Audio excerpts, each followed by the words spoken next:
5.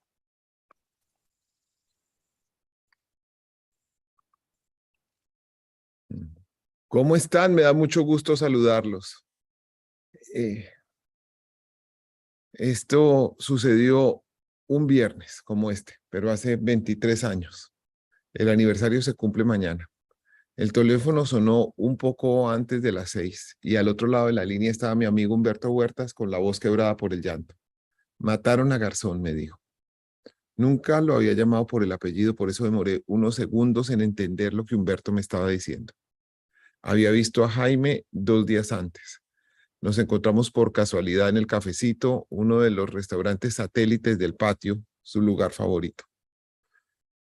Ese restaurante, el patio, queda en La Macarena, muy cerca al barrio obrero de La Perseverancia, donde Jaime vivió buena parte de su vida. Jaime se divertía mucho en el restaurante, entraba a la cocina, preparaba menjurjes deliciosos, jugaba a ser mesero de las clientas bonitas y siempre tenía una ocurrencia para hacer reír y pensar. Sin embargo, ese miércoles Jaime no sonreía. Me contó que había ido a la cárcel para pedirle al paramilitar preso Ángel Gaitán Maecha que le dijera a Carlos Castaño que no lo matara. Le sugerí que saliera de Colombia al menos por unos días, pero él respondió que igual tendría que volver. Ese día me dijo que sentía que ya lo estaban rondando para matarlo. No era paranoia. Tiempo después de su asesinato, se probó que por casi un año le habían efectuado seguimientos ilegales ordenados por el coronel Jorge Eliezer Plazas Acevedo, conocido en el mundo de la inteligencia militar con el alias de Don Diego. En la persecución e identificación de sus rutinas también participaron el teniente Alexander Parga, quien llegó a ser coronel, y los sargentos Guillermo Lozano y Juan José Mosquera. A ellos nada les ha pasado.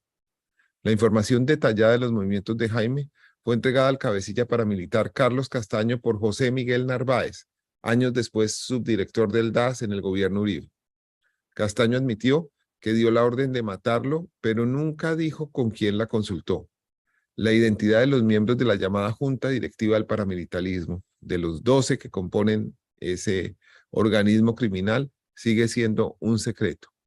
Diego Fernando Murillo, alias Don Berna, sostuvo que Mauricio Santoyo, quien llegaría a general de la policía, jefe de seguridad del presidente Álvaro Uribe y después a presidiario en Estados Unidos, participó en el exterminio de los pistoleros de la banda de La Terraza para borrar la pista de los determinadores. El general Santoyo niega ese señalamiento. Hasta ahora, la investigación no ha llegado más arriba de José Miguel Narváez. Uno de los retos de la JEP es encontrar la verdad completa del crimen de Jaime Garzón. Tenía 30 años cuando lo asesinaron vilmente. Les voy a mandar un video para que Diego y Jonathan me hagan el favor de compartirlo. Es un video de una entrevista que le hice a Jaime cuando recién cumplía 30 años. Se lo mando a Diego. Listo, señor. Ya lo estoy descargando, señor. Tenía 38 años cuando lo asesinaron vilmente. Años atrás, cuando recién había cumplido 30, me contó que estaba muy asombrado de seguir con vida. Siempre creyó que lo iban a matar en Sumapaz, cuando era alcalde menor, en la época en que lo conocí. Si está listo el video, miremoslo, Diego.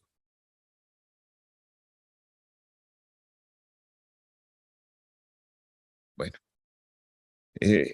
por esa época yo trabajaba en el Noticiero Nacional. Miremos el video y ahora les... Ay, qué pesar estas tramas. Ya. Sí, yo pensé que me iba a morir. No, y lo que estaba haciendo, por ejemplo, en Sumapaz era demasiado riesgoso. Y yo pensé que me moría o que me mataban en esa etapa. Era muy riesgoso. Entonces yo me convencí poco a poco que no llegaba a los 30. Y salí, llegué a los 30 y me parece complicadísimo tener 30 años. Me imagino que uno tiene 31 y ya siente más débil la fortaleza de los 30. Jaime pudo celebrar 7 cumpleaños más. El crimen de Jaime Garzón, genio del humor y del análisis político, permanece en buena medida en la impunidad. Los colombianos tenemos derecho a saber quién ordenó su asesinato y no conformarnos simplemente con conocer la identidad de algunos intermediarios. Eso es lo que les quería contar hoy y estoy feliz de responder sus llamadas, sus preguntas y de oír sus comentarios. Muchas gracias. Buenos días, don Daniel. Hay un montón de preguntas en el chat, pero antes de eso, eh, yo recuerdo para la audiencia que hubo una cobertura muy particular que hiciste en un noticiero cuando tú eras el director de un reinado. ¿Por qué hacer que Jaime Garzón cubriera un reinado y qué pasó ahí? Pues era, digamos, en esa época el Reinado Nacional de Belleza era un gran evento noticioso, algo que paralizaba al país. Y siempre pensamos que debíamos darle un toque más bien irreverente, menos apegado, digamos, a la forma tradicional de cubrir el reinado, de decir, la señorita Bolívar, 1,68, 90, 60, 90, sino de tener una visión crítica de lo que haya pasado. Y entonces Jaime fue a cubrir el reinado. Recuerdo que lo hizo en equipo con Viena Ruiz. Y fue una situación muy particular porque Jaime encontró, digamos, el subsuelo del reinado, lo que se movía, los intereses que había alrededor de eso. Y usaba para personificar a su reportero un micrófono que teníamos, un micrófono parabólico que se usaba para cubrir sobre todo eventos deportivos y entonces salía con ese micrófono y lo sintonizaba donde supuestamente estaba oyendo todo. También se vistió de pirata para poder asaltar las murallas.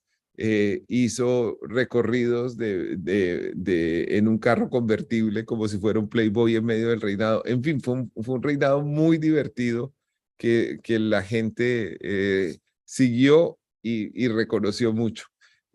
Al siguiente año le propusimos nuevamente que lo hiciera y ya no quiso. Le pareció que una vez bastaba. Pero tal vez ha sido la cobertura más divertida del reinado que yo haya visto en mi vida. Don Daniel, preguntan entonces, hay múltiples preguntas sobre Jaime Garzón y dicen, ¿qué ha pasado con los, Henry Julián dice, ¿qué ha pasado con todos los culpables del crimen de Jaime? ¿Cómo era la relación entre Garzón y el general Mora? ¿Hay personas que falten por llamar a la JEP por este caso? Bueno, varias cosas. Hay una persona condenada que es José Miguel de Narváez, que fue subdirector del DAS, pero antes de serlo, digamos, y siéndolo, era una persona muy cercana al paramilitarismo y él le llevó información de seguimientos a Castaño y también por esa vía llegaron a la banda La Terraza, que operaba en ese momento bajo las órdenes de Don Berna en Medellín, que fueron los encargados de ejecutar el crimen. Siempre se dijo que los sicarios habían sido borrados uno por uno. Sobre el tema del general Mora, lo que hay sobre eso, digamos, demostrado, es que Jaime supo que el general Mora se refería en términos duros a él y le mandó una carta en la que decía, general, no busque enemigos de Colombia en personas que como yo estamos buscando lo mejor para el país. Es una carta más o menos en esos términos, sin que eso quiera decir de ninguna manera que el general Mora tuviera algún tipo de involucramiento con el crimen. Sin embargo, sí hay mucha gente que falta por llamar y hay muchas verdades que falta por establecer. Es necesario mirar cómo funcionaba el Departamento de Inteligencia de la Brigada 13 y luego la Brigada 20 de Inteligencia y cuál fue la participación de eso. En esos mismos años en que Jaime Garzón fue asesinado y que se comprobaron estos seguimientos ilegales por parte de hombres de la inteligencia que además involucraron a dos exguerrilleros de las FARC. Por esa época, esos mismos hombres de inteligencia participaban en secuestros y en extorsiones. Y además en asesinatos de personas que no pagaron el rescate como ellos lo pedían, o que lo pagaron, pero en todo caso los mataron. Una de esas personas que recuerdo víctima de ese grupo de militares corruptos y asesinos es el empresario Benjamín Kudari. Entonces, ese mismo grupo de gente fue el que siguió a Jaime Garzón. Y esa información de los seguimientos